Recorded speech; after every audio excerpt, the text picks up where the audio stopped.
Friends, आज के इस वीडियो में सभी का वेलकम है, स्वागत है। 11th क्लास का पहला चैप्टर है सेट। बड़ा इजी है और सिंपल भी है, इसमें कोई ज्यादा आपको दिक्कत नहीं आनी चाहिए, क्योंकि हम इस चैप्टर से रिलेटेड 10th या 9th में हम काफी कुछ मटेरियल पढ़ चुके हैं। सबसे पहले हम सेट को डिफाइन करते हैं। Set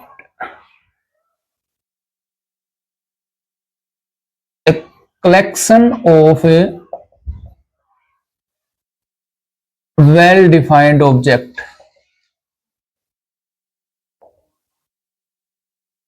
is called set।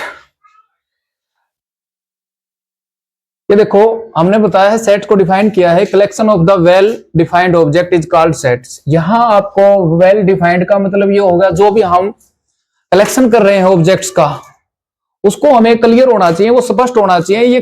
ये जो ऑब्जेक्ट्स हैं ये आपके पास हो सकते हैं या नहीं हो सकते हैं। फॉर एग्जांपल जैसे हम ले लेते हैं number of months which start from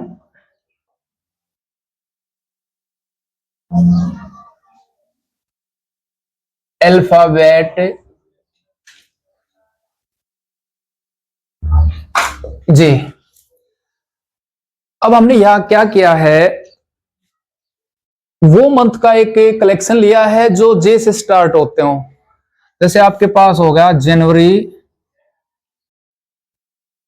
June and July. It's mean ये वेल डिफाइंड कलेक्शन है,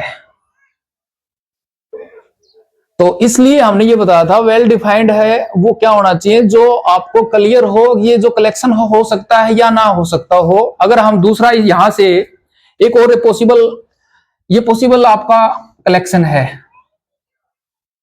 एक कलेक्शन और लेते हैं हम, number of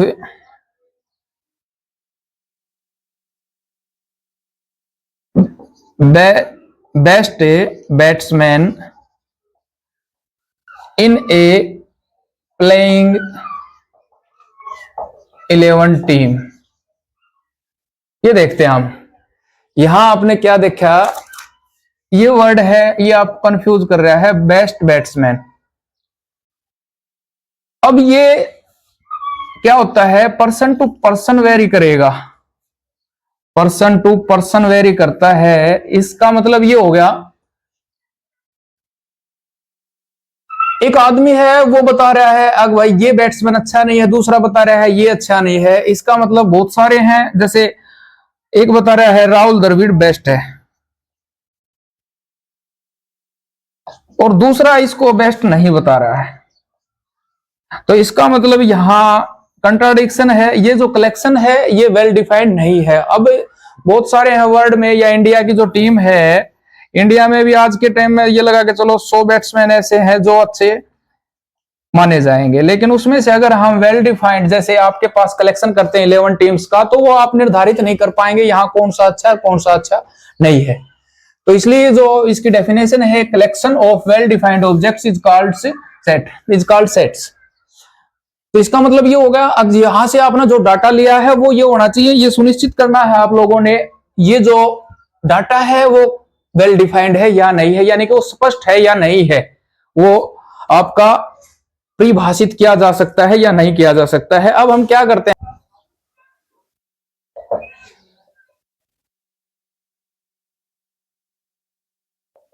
river in India. ये आपको पता है, ये हमारी जो रिवर है ये फिक्स और क्लियरली हम पता है, सब जानते हैं कि ये इंडिया में रिवर है। जैसे आपकी गंगा है, ब्रह्मपुत्र है, यमुना है एंड सो ऑन। ये सभी क्लियर है, सभी जो रिवर्स हैं इंडिया की, ये सभी की सभी हम जानते हैं, और वही जो फिक्स है ये रिवर, क्योंकि ये ऐसी तो होगी नहीं है, कोई किसी को हम बना सकते हैं या किसी को खत्म कर सकते हैं। और एग्जांपल लेते हैं, number of girls in A class, in class 11th science. अब यहां भी आपके पास बिल्कुल वेल डिफाइंड है। यहां क्या दे रखा है, number of the girls they रखी है 11th क्लास के अंदर। तो यहां जैसे आपके पास 24 स्टूडेंट हैं आपकी 11th क्लास में। अब यहां क्या है, इसमें अगर पता हो, जैसे 15 है वो बॉयज हैं और 9 है वो गर्ल्स हैं। तो बिल्कुल क्लियर है, यहां आपने जो कलेक्शन किया है गर्ल्स का किया है 11th क्लास में, और वो 9th गर्ल है, तो इसका मतलब ये भी डिफाइंड डाटा है। इसी प्रकार आप और ले लेते हैं, प्राइम नंबर लेस देन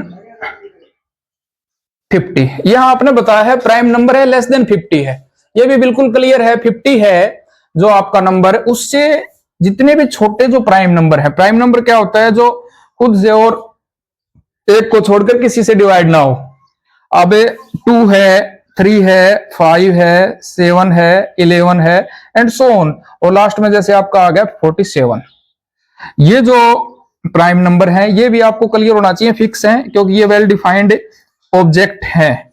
ये जो कलेक्शन है वेल डिफाइंड है, फिक्स है, ये ना तो ये बढ़ सकते हैं और ना घट सकते। इट्स मीन ये क्या है, एक एग्जाम्पल, बेस्ट एग्जाम्पल है सेट का। अब हम क्या करते हैं, आपका वो किस प्रकार लिखते हैं, तो इसको लिखने के लिए हम क्या करते हैं, जो आपकी मिडिल ब्रैकेट है, करली ब्रैकेट बोलते हैं जिसको, मिडिल जो ब्रेसिज है या करली ब्रैकेट है, ये जिस ब्रैकेट में, तो सभी एलिमेंट्स इसके अंदर लिखे जाएंगे और कोमा के अंदर लिखे जाएंगे, ये बिल्कुल क्लियर है। और सेट्स है are written by English capital alphabet. ये आपने ध्यान रखना है, जो भी सेट्स है, अब जैसे मैंने एक सेट लिख दिया ए इज इक्वल टू 1 2 3, ये बिल्कुल क्लियर है। जो सेट्स का नाम दिया है आपने, ये बिल्कुल कैपिटल होना चाहिए। और ले लेते हैं B A E I O you, ये भी क्लियर है। जैसे अब यहां देखो, ये जो बिल्कुल ध्यान रखना है, अदरवाइज ये आपको, ये बिल्कुल गलत होगा आपका अगर आपने इसने छोटा ले लिया है। तो अगर स्मॉल अल्फाबेट लिया है आपने इंग्लिश का जो, तो ये सेट्स का नाम नहीं है। हाँ, ये जो एलिमेंट है इसके अंदर जितने भी एलिमेंट है ए ई आई ओ यू, ये बिल्कुल स्मॉल अल्फाबेट से लिख सकते हैं हम। तो किसी भी सेट को अगर हम लिखते हैं तो वो कैपिटल अल्फाबेट से लिखेंगे, उसके जो एलिमेंट है उसको हम स्मॉल से लिख सकते हैं। यहाँ एलिमेंट है वो आपके डिपेंड करते हैं, आपके जो ऑब्जेक्ट्स है वो जो कलेक्शन किया है वहां से। अब आपके पास यहां जैसे ये लिख लेते हैं हम, ये क्या है, ये नंबर ऑफ द वोवल्स हैं, number of vowels in English alphabet, ये है।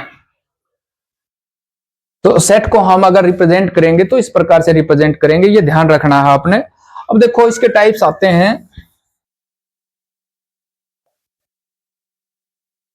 इसके टाइप्स क्या क्या है, अभी मैंने बताया था सेट को किस प्रकार लिखते हैं। यहां अब इसके टाइप्स हैं। अब सबसे पहले इसका जो टाइप्स है वो लेते हैं हम वॉइड सेट। वॉइड, इसके और भी नाम है, एम्प्टी है या नल है, कई बार जीरो भी बोल देते हैं इसको। अब देखो बिल्कुल इसके नाम से ही क्लियर हो रहा है, यहां इसमें ये एम्प्टी है, खाली है, इसका मतलब इसके अंदर एक भी एलिमेंट नहीं है। तो ये सेट विच है वो no element is called void sets. ये हमने देखो इसको डिफाइन किया है, यहां बताया है जो आपका वॉइड सेट है, एम्प्टी सेट है, वो क्या बताया है, a set which have no element is called void sets. अब देखो इसकी मैं एग्जांपल देता हूं मैं,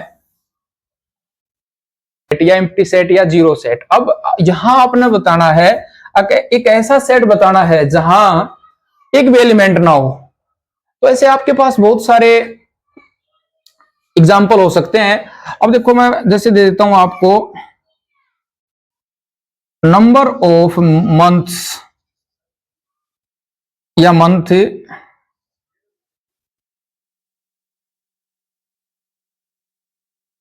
number of month which start from Z. अब आपको क्लियर है यहां इसमें क्या बताया है, आप वो मंथ का नाम बताना है, उस महीने का नाम बताना है जो जेड से स्टार्ट होता हो। तो आपका जैसे देखो जनवरी है, फिर फरवरी है, मार्च है, अप्रैल है, एंड सो ऑन, लास्ट में है दिसंबर। तो यहाँ एक भी मंथ ऐसा नहीं है जो जेड से स्टार्ट होता हो। इट्स मीन यहाँ एक भी एलिमेंट नहीं हुआ हमारे इस स्टेटमेंट के अकॉर्डिंग। तो इसलिए जो ये एग्जाम्पल है ये किसका है, नल सेट का है।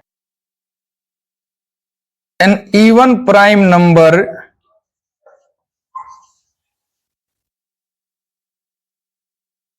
Greater than 5।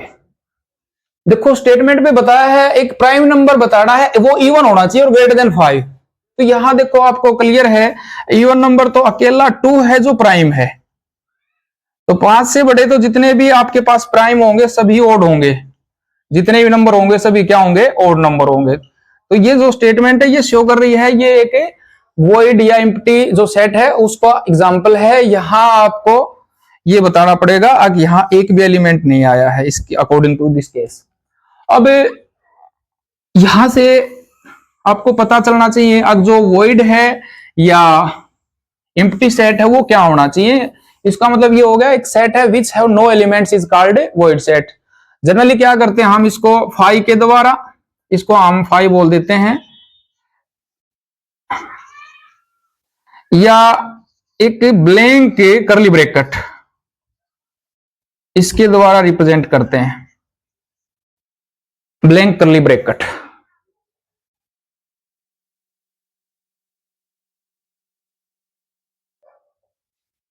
फाइनाइट सेट्स, ये भी आपको नाम से ही क्लियर हो रहा है। यहां आपको बिल्कुल स्पष्ट है एक सेट ऐसा है जिसके अंदर फाइनाइट एलिमेंट हो। A set which have number of which have finite number of element, finite number of elements.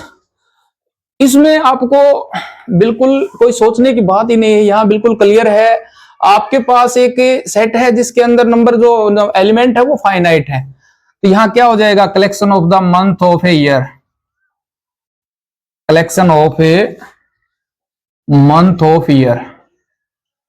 यहां क्या है, जनवरी, फरवरी and so on up to दिसंबर। ये पता है आपको यहां फाइनाइट है, कितने हैं, 12 नंबर हैं जो मंथ हैं वो, तो फाइनाइट है ये बिल्कुल। और भी आप बता सकते हैं number of natural number between 1 to 100, ये भी फाइनाइट का ही एक एग्जाम्पल है। ये इसके सभी एग्जाम्पल हैं नेचुरल नंबर बताने हैं आपने 1 to 100 के बीच के। तो यहां आपको क्या, जैसे आपके पास 2 है, 3 है, 4 है, 5 एंड 99, ये फाइनाइट हो गया। आपके पास 98 एलिमेंट आ गए, यहां 98 एलिमेंट है। अब इसका दूसरा एक और पार्ट ले लेते हैं हम, टाइप्स ले लेते हैं इनफाइनाइट, इनफाइनाइट सेट्स। ये भी बिल्कुल नाम से ही, इसके नाम से ही क्लियर है। यहां आपको बिल्कुल पता होना चाहिए, जैसे इसमें पहले वाले में बताया था नंबर ऑफ द जो एलिमेंट है वो फाइनाइट है, तो या नंबर ऑफ द एलिमेंट वो क्या हो जाएंगे, इनफाइनाइट हो जाएंगे। A set which have infinite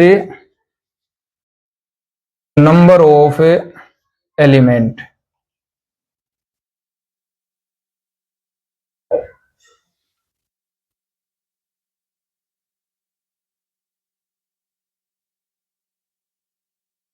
अब यहां देखते हैं set which have infinite number of element.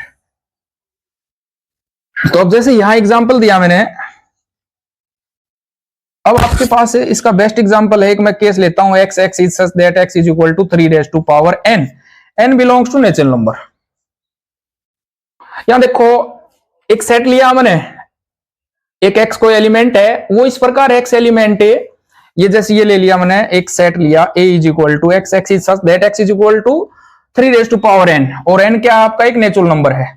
अब देखो अगर नेचुरल नंबर है 3 रेज टू पावर 1 लिया मैंने, ये हो गया 3, अब 2 लिया ये हो गया 9, 3 लिया 3 raise to power 3 27 and so on. Last में आपके पास यहाँ number of the infinite numbers आएंगे, नेचुरल नंबर आएंगे, तो यहाँ आपके पास बहुत सारे केसेस होंगे, तो इसलिए यहाँ क्या हो जाएगा, ये इनफाइनाइट नंबर्स, जो इनफाइनाइट सेट है उसका एग्जाम्पल है ये।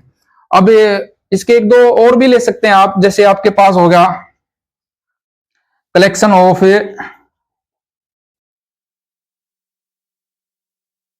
Species in universe, collection of species in universe. आपके जो ब्रह्मांड है उसके अंदर कितनी प्रजातियां हैं आपके पास। हमारे जो साइंटिस्ट हैं या हमारे जो भी रिसर्च करने वाले हैं, उनको देखो कलेक्शन तो उन्होंने कुछ निर्धारित तो किया है, लेकिन आज तक वो उन्होंने ये कंफर्म नहीं किया है कि ये फिक्स है। करोड़ों स्पेसीज पाई गई है, और बहुत सारी हमें हर दिन कोई ना कोई रिसर्च के द्वारा एक नई स्पीसीज का पता लगता है, तो यहाँ कोई फिक्स नहीं है यहाँ कितने आपके पास स्पीसीज हैं। तो ये भी एक अच्छा एग्जांपल है इनफाइनाइट सेट का। ये इसका बहुत अच्छा टाइप है, जो सेट्स का एक इंपॉर्टेंट टाइप है, singleton sets. One element is called singleton set. यहां क्या बता है, set which have only one. इसका जो बेस्ट एग्जांपल है वो ये है even prime number, even prime number. ये बिल्कुल क्लियर है, यहां इवन प्राइम नंबर अकेला 2 है। इसका मतलब जो सिंगलटन सेट है उसके सेट के अंदर केवल एक एलिमेंट होगा, तो यहां ये क्या हो गया आपका सिंगलटन सेट का जो एग्जांपल है। अब जैसे आपके पास, जैसे ये लिख देता हूं, ये भी सिंगलटन है, या मैं लिख दिया अमन, ये भी सिंगलटन है, या मैंने लिख दिया ए, ये भी सिंगलटन है। और ले लेते हैं इसका एक एग्जांपल और ले लेते हैं, यहां लिख देता हूं मैं नेचुरल नंबर बिटवीन 2 and 3.7। अब ये देखो यहां आपके पास दो नंबर हैं, एक नंबर लिया है 2 और दूसरा नंबर लिया 3.7। अब इसके बीच में ये बताना नेचुरल नंबर, तो इसके बीच में यहां देखो नेचुरल नंबर आएगा 2 और 3.7 के बीच में वो ओनली 3 आएगा। तो ये भी एक एग्जांपल किसका है, सिंगलटन सेट का है। यहां आपके पास जो इसका आंसर बनेगा वो इस प्रकार से बनेगा, जो 3 एलिमेंट है उसको हम क्या कर देंगे, कर्ली ब्रैकेट के अंदर लिख देंगे, तो ये सिंगलटन सेट है।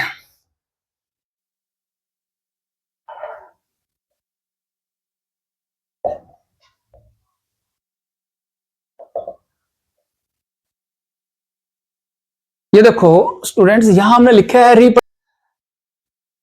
अब सेट को किस प्रकार से हम रिप्रेजेंट करेंगे, उसको शो किस प्रकार से करेंगे, तो वो हम 2 टाइप से करते हैं, उसके 2 ही मेथड हैं। अब पहला जो मेथड है वो है आपका roster and tabular form,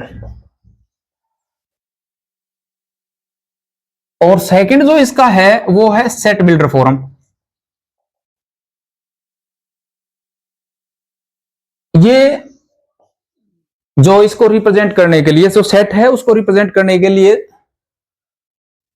2 form है इसके, एक तो है रोस्टर एंड टेबुलर फॉर्म, ये दोनों एक ही नाम है, दूसरा है set builder form.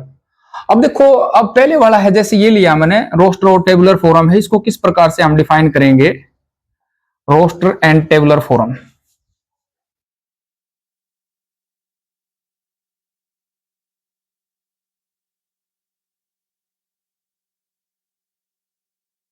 In this forum, we list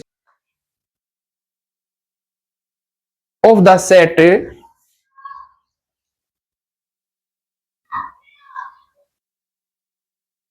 separating them by means of comma। Comma का मतलब ये वाला कोमा।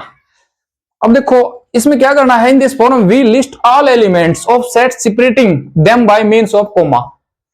यहां आपने जितने भी एलिमेंट हैं उसको अलग अलग करना है, किसके जरिए, कोमा के जरिए। अब देखो नाम यहां जो टेबलर है ये आपको हेल्प करेगा, यहां से हिंट मिलेगी। टेबलर, टेबलर का मतलब होता है टेबल बनाना, टेबल की फॉर्म में हो। तो यहां जैसे आपके पास एक सेट्स दे रखा है, जैसे ये दे दिया, ये जो है देखो सभी एलिमेंट, इसके अंदर 3 एलिमेंट थे 1 2 3, इन सभी को कोमा में लिख रखा है, स्प्लिटिंग कर रखा है, अलग अलग बता रखा है। तो ये जो है ये रोस्टर टेबुलर फॉर्म है, इसकी एक सेट दे दिया जिसके अंदर 3 एलिमेंट थे। इस सेट विच कंसिस्ट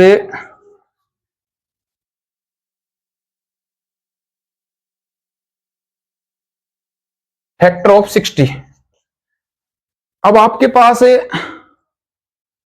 60 लिया है मैंने, यहां तो 60 के फैक्टर बताने हैं, यहां 60 है उसके फैक्टर बताने हैं। तो 60 के फैक्टर क्या क्या हो जाएंगे, 1 2 3 4 5 10 12 15 20 30 एंड 60। ये देखो इन सभी को हमने क्या किया है, अलग अलग कर दिया और कोमा में लिखना है। तो ये क्या हो जाएगी, इसकी रोस्टर टेबुलर फॉर्म हो जाएगी। अब जो सेकंड है इसका,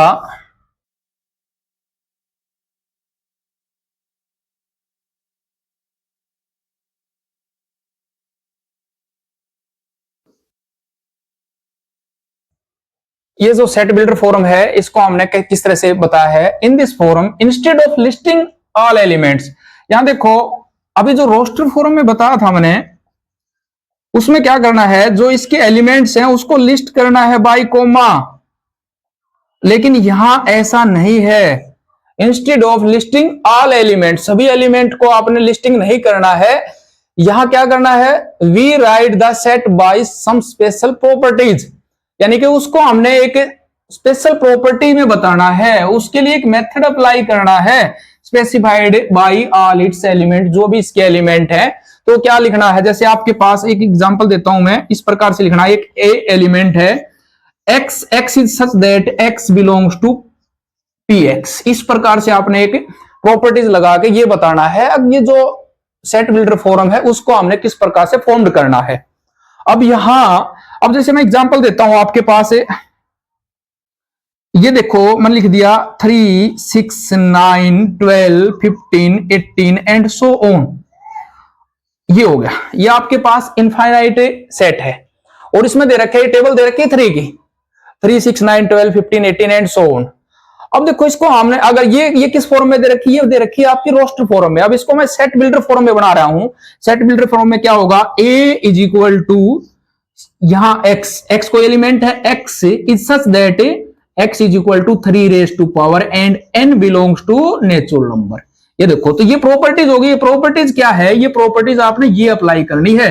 x, वो x इस प्रकार है, x is equal to 3 raise to power, यानी कि x की आपने लिखना है, यहां x है वो टेबुलर फॉर्म में है, टेबल फॉर्म में है, और उसको हमने क्या करना है, एक स्पेशल प्रॉपर्टीज में कन्वर्ट करना है। तो वो हो जाएगा 3 रेज टू पावर n।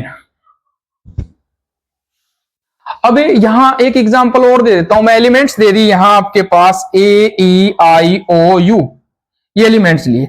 अब इसको मैं अगर सेट बिल्डर फॉर्म में कन्वर्ट कर रहा हूं तो यहां क्या होगा, जैसे एक दूसरा सेट लिया b, b is equal to y, y is such that y is equal to क्या है, या is y are vowels in English alphabet. अब ये दे रखा था आपको, तो यहां क्या हो गया, y is such that y are vowels in English alphabet.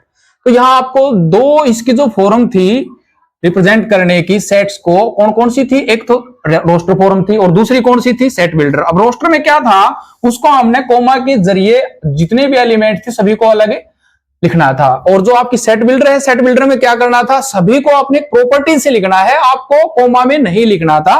वो प्रॉपर्टीज क्या थी, जैसे ये लिख दिया 3 6 9 12 15 18, x is such that x is equal to 3 raise to power n।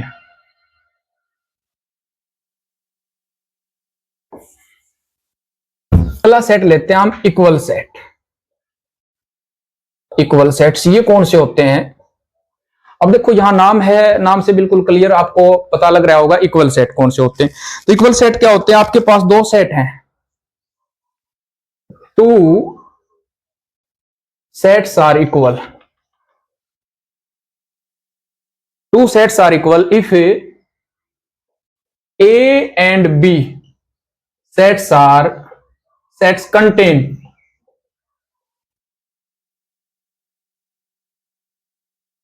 same element।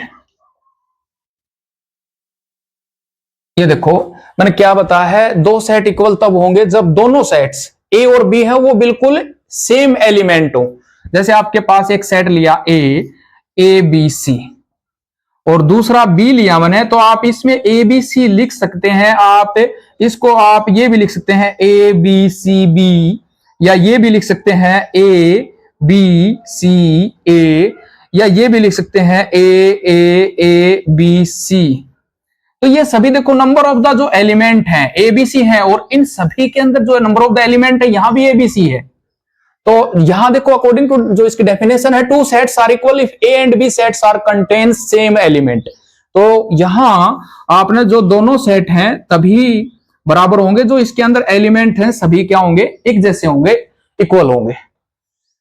अब जैसे आपके पास एक एग्जांपल और लेता हूं, 1 2 3 और दूसरा है 3 2 1, ये भी आपका एक ये लिया, एक बी ये लिया।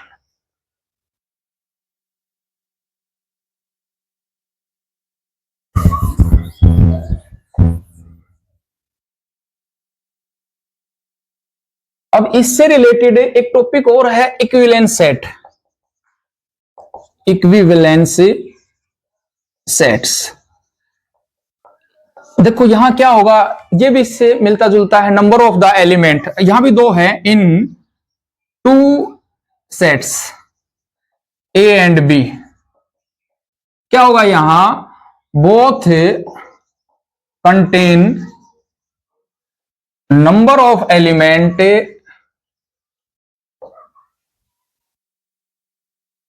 contain same number of element,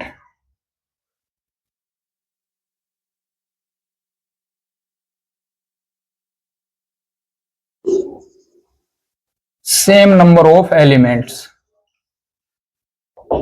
यहां देखो इक्विवेलेंस सेट है, उसमें क्या दिया है, अगर आपके पास दो सेट है ए और बी, दो सेट लिया मैंने ए और B, both contain same number of elements.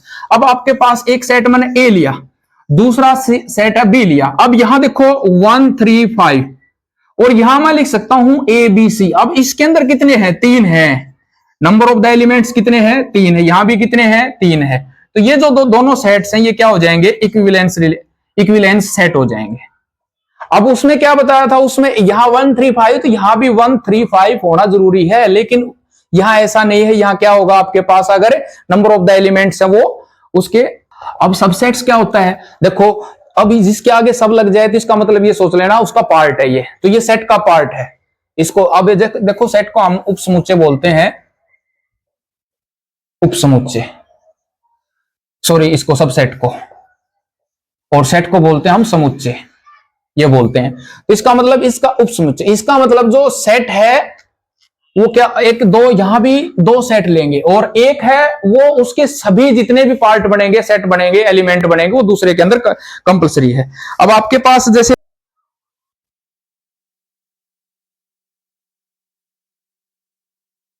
Australian cricket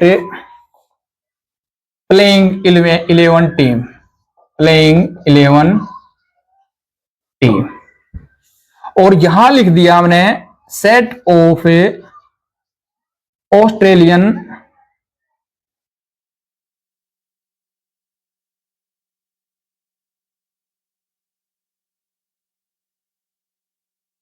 ACC लिख दिया हमने। जो इंटरनेशनल प्लेयर होते हैं ऑस्ट्रेलिया के, वो आपका एक इंस्टीट्यूट होता है एसीसी जो ऑस्ट्रेलिया का है, ACC number of the set of Australian ACC cricket member, ये ले लिया। अब देखो ये जितने भी प्लेयर हैं क्रिकेट के, ये ऑस्ट्रेलिया के वो प्लेयर हैं जो नेशनल, जो इंटरनेशनल प्लेयर हैं, यानी कि जो कभी भी खेल सकते हैं। और यहां ए क्या लिया है मैंने, ए वो लिया है जो एक प्लेइंग 11 में है। मान लेता हूं मैं ऑस्ट्रेलिया की क्रिकेट के जो इंटरनेशनल टीम है वहां 50 प्लेयर हैं और इस 50 में से कितना हुआ 11, तो ए है वो किसका, बी का सबसेट है, यानी कि ए है वो बी का सबसेट हो जाएगा। और ले लेते हैं हम इसका एग्जांपल, एक एग्जांपल और लेते हैं। ए है क्या, number of patients in A hospital in ward 3, और बी ले लिया मैंने number of patient in above hospital. अब देखो ये बी क्या शो कर रहा है, बी ये बता रहा है जितने भी हॉस्पिटल में जितने पेशेंट है वो सभी, और ए बता रहा है उसके हॉस्पिटल के वार्ड 3 में जितने पेशेंट है उसकी संख्या बता रहा है। तो यहां भी क्या हो गया, ए है वो सबसेट है बी का। तो अब ये देखो ये जो सिंबल है ये मैंने लगा है ये सबसेट का है, इसका मतलब ये हो गया A is the subset of B, यानी कि ए है वो बी के अंदर है, ये ध्यान रखना है।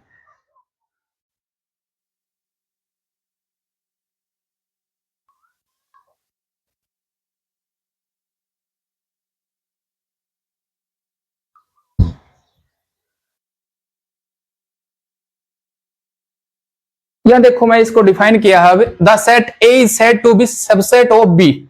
अब आपके पास दो सेट हैं, एक तो लिया हमने ए और एक लिया है बी।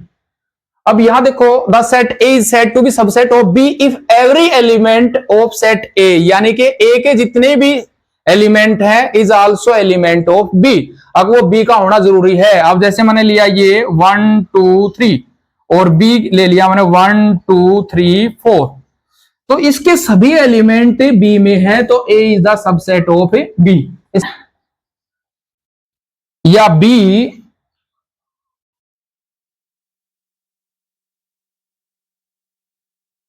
ठीक। अब दोनों का मतलब क्या है ये ध्यान से देखना, इसका मतलब है ए इज कंटेन्ड इन बी, ए है वो बी में है, ए इज कंटेन्ड इन बी, इसका मतलब ये हो गया। और इसको दूसरी फॉर्म में क्या लिख सकते हैं, A is a subset of B, A is a subset of B, A is a subset of B. और जो दूसरा में देखो ये इस साइड इसका निशान लगा दिया, तो इसका मतलब ये हो गया बी कंटेन्स ए, या बी इज सुपरसेट ऑफ ए, यानी कि सुपरसेट का मतलब बड़ा। अब बी है वो बड़ा सेट है, यानी कि बी के जो एलिमेंट हैं वो ए के सभी एलिमेंट्स को कवर करते हैं, यानी कि बी ए को कंप्लीटली रखता है। तो इस प्रकार से हम क्या करेंगे, डिफाइन करेंगे सबसेट है। इक्वल सेट का बताया था, तो देखो A is the subset of B, इसी प्रकार B is also subset of B. तो यहां से क्या आ जाएगा, A is equal to B, यानी कि ये दोनों अगर इस प्रकार की कंडीशंस से मैच करते हैं तो ए और बी दोनों क्या हो जाएंगे, इक्वल हो जाएंगे, ये इक्वल सेट हो जाएंगे।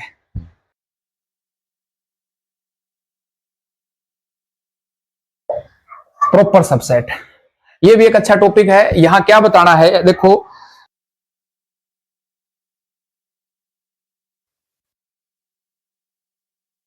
every element of A, set A, every element of set A contained in set B। यहां ये बताया मैंने सभी एलिमेंट जितने भी हैं, every element of set B contained in set B, इसका मतलब ये हो गया सभी एलिमेंट जितने भी हैं कि वो बी में होने चाहिए, और at least one element of B is not in ए।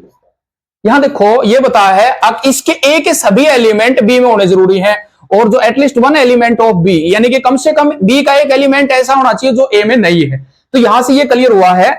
अब जैसे आपके पास ए मैंने लिया ए बी सी, और जो बी है वो आपका क्या होना चाहिए, ए बी सी डी ई, ऐसे होगा। देखो इसके तीनों एलिमेंट इसके अंदर हैं, बट बी के अंदर डी और ई ऐसा एलिमेंट है जो इसके क्या एलिमेंट नहीं है। तो ये क्या हो गया, A is proper subset of B. यहां से एक डेफिनेशन और बनेगी सुपरसेट। अब जो सुपरसेट है उसमें क्या है, देखो अब यहां ये दोनों मैं ले लेता हूं, तो जो बी है वो ए का सुपरसेट है, यानी कि ए के सारे एलिमेंट तो इसके होने चाहिए और कम से कम एक एलिमेंट ऐसा भी होना चाहिए जो इसके अंदर ना होती। इट्स मीन क्या हो गया, जो बी है the superset of A. Universal sets करवा रहा हूं मैं आपको। अब जो यूनिवर्सल सेट है उसका क्या होगा, a set which contain all elements of related set।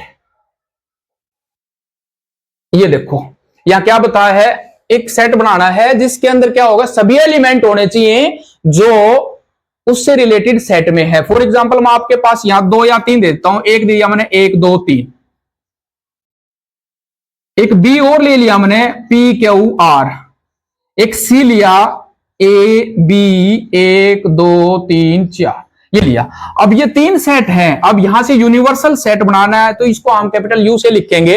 अब जो यूनिवर्सल सेट बनेगा उसमें क्या होगा, सभी एलिमेंट होने चाहिए। क्या क्या होगा, 1 2 3 4 A B C P Q R, ये होगा। अब ध्यान रखना यहां जो जैसे 1 2 3 यहां रिपीट हुआ है तो यह आपने डुप्लीकेट नहीं लिखने हैं, यहां इसको दोबारा से नहीं लिखना है, यहां बिल्कुल आपने ध्यान रखना है जो एलिमेंट रिपीट हो रहे हैं उसको आपने नहीं लिखना है। तो ये यूनिवर्सल सेट हो जाएगा।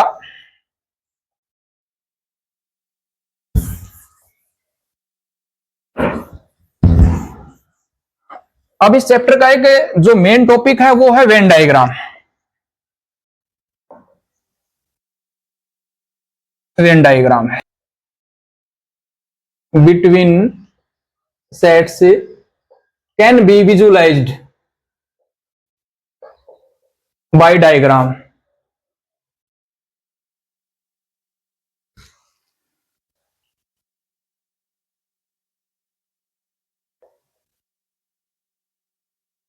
ये देखो वेन डायग्राम है, most of the relationship between sets can be visualized by diagram which are known as Venn diagram.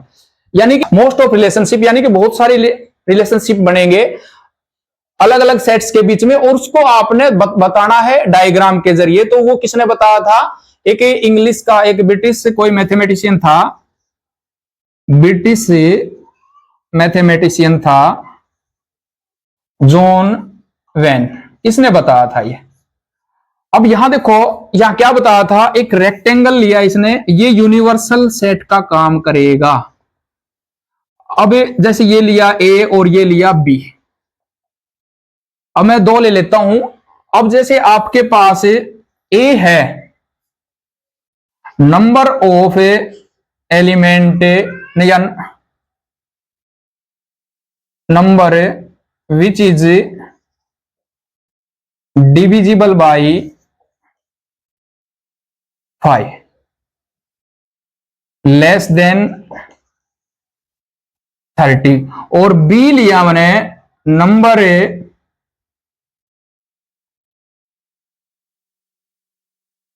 Below 50। यहां देखते हैं आपके पास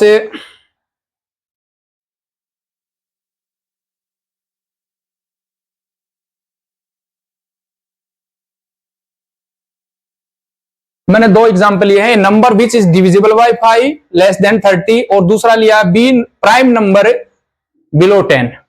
अब यहां क्या है, देखो आपके पास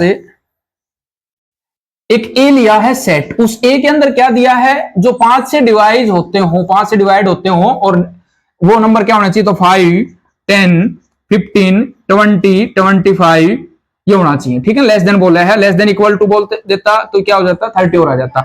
इसी प्रकार बी है वो प्राइम नंबर का ग्रुप है, उसके अंदर क्या दिया है 2 3 5 7 ये हो गया। अब देखो अगर इसके अंदर मैं लिखता हूं यहां से, ये आपके पास एक ये हो गया, तो ये जो दोनों का जो इंटरसेक्शन है या कंबाइंड पार्ट है उसके अंदर 5 आएगा, यहां से 5 है, ये है। तो इस प्रकार से हम क्या करेंगे, 2 सेट है उनका रिलेशनशिप शो करेंगे और वो दोनों बहुत सारे आपके पास से मैच दिखाएंगे, वो रिलेशन दिखाएंगे। अब वो रिलेशन क्या क्या है वो मैं बता रहा हूं आपको। तो उसमें क्या क्या है, काफी यूनियन, 2 सेट आपके पास ए और बी, अब इसका यूनियन ए यूनियन बी। तो इसके अंदर क्या होगा, बोथ सेट से, अब यूनियन है ए, तो इसको हम जनरली क्या करते हैं, जो यूनियन होता है दो सेट्स का, it's represented by you, capital you से लिखा जाएगा इसको।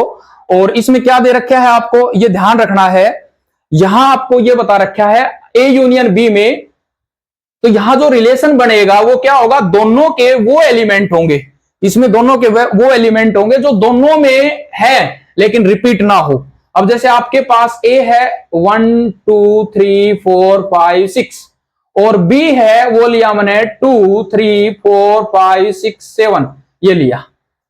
अब यहां क्या होगा, अब जो ए यूनियन बी आएगा, अब देखते हैं इसके अंदर यूनियन क्या है, 1 2 3 4 5 6 7, ये आ गया। अब इसके अंदर 1 नहीं था और इसके अंदर 7 नहीं है, लेकिन दोनों यूनियन होगा तो हमने वो एलिमेंट तो लिखने हैं जो दोनों में कॉमन है, ये ध्यान रखना।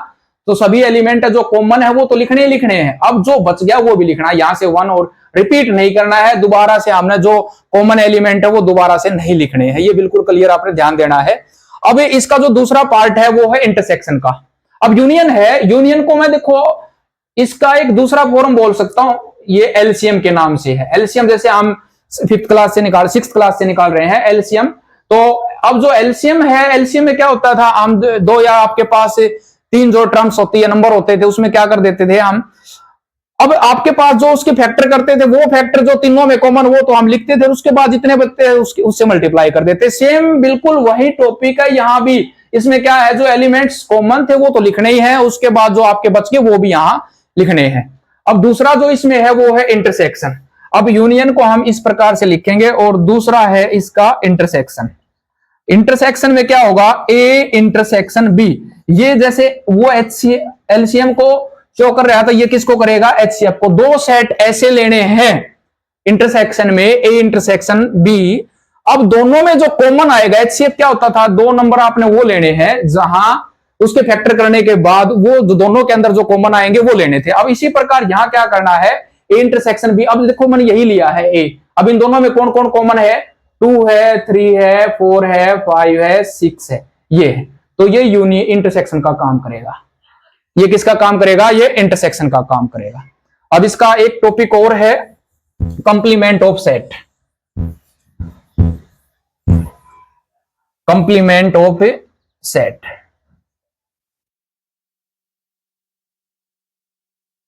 अब जैसे आपके पास एक सेट लिया 1 2 3 और एक यूनियन जो होता है, जो यूनिवर्सल सेट होता है 1 2 3 4 5 6 7 8 9, ये लिया हमने, ये यूनिवर्सल सेट है। और एक सेट लिया ए, अब इसका कंप्लीमेंट बताना है ए का, तो एक कंप्लीमेंट को हम इस प्रकार से लिखेंगे, ज्यादातर हम ये ए स्मॉल सी इसके ऊपर लिख देते हैं। तो कंप्लीमेंट क्या होगा, जो आपके पास जो एलिमेंट दे रखे हैं वो इसके अंदर ना हो, यानी कि इनको छोड़कर जो एलिमेंट बच गए वो।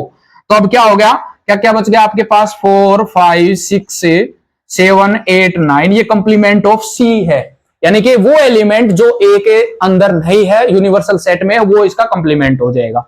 अब यहां एक टॉपिक और है ऐसा ही, वो क्या है, difference of set. Difference of set, आपके पास दो सेट है ए और बी। अब मैंने ए सेट लिया 1 2 4 5 6 9 और बी 2 3 4 5 9। अब देखो जनरली क्या है, ये सब्ट्रैक्शन है, डिफरेंस है, ए में से बी को घटाना है।